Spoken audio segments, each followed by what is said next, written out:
It's Sunday, and I want to ask you something before the week starts. When your child does something well, what do you say?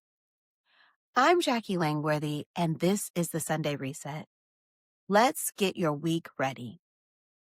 This week, we're talking about evidence and specifically why praise we give our children don't often land the way we intended to. Here's a scene you've probably lived. Your child gets a good grade, or finishes a hard assignment, or reads a whole chapter by themselves, and you say, "You're so smart. I knew you could do it. I'm so proud of you." And you mean every word of it. It's actually pure love that's just coming out of your mouth. But here's what research tells us, and what I've seen over and over in the center and even in my own life. Children who are told they're smart don't necessarily become more confident. Sometimes they become more afraid of the next hard thing. Because what if that hard thing proves that they're really not smart? The problem isn't the praise, it's the kind of praise. Real lasting confidence doesn't come from being told you're capable. It comes from evidence that you are. From a child being able to look back and think, I did that.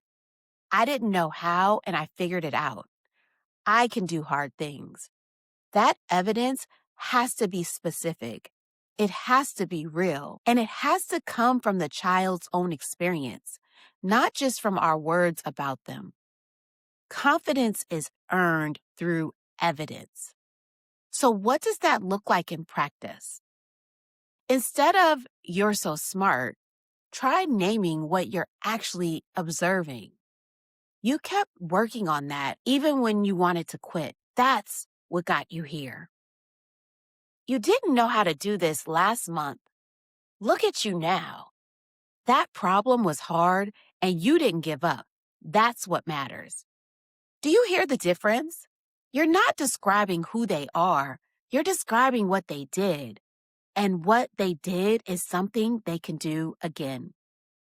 This matters even more when the grade isn't good. When your child fails or struggles or brings up something that's disappointing, the response that builds confidence isn't, "It's okay, you're still smart." It's, "Tell me about this one. What do you think happened? What would you do differently?" That conversation treats your child as a person who can learn from their experience, not a person who needs to be protected from it. And over time, over hundreds of these small moments, your child builds an internal library of evidence, proof that they can handle hard things. That library is what carries them through middle school, high school, and everything beyond. Not the grades, the evidence. So here's your challenge this week. Instead of praising ability, name one specific thing your child did this week. Try, "You kept going even though it was hard." That sentence is evidence. Give it to them. One moment, one specific observation. See what it does. That's 4 Sundays we're in, 4 resets. And if you've been here for all of them, you've already started to challenge something and see something new. That's real. This Tuesday on Raising Scholars, we have a full episode on confidence and what it takes to build it in our children who've struggled. I think it's one of the most important conversations this season. Don't miss it.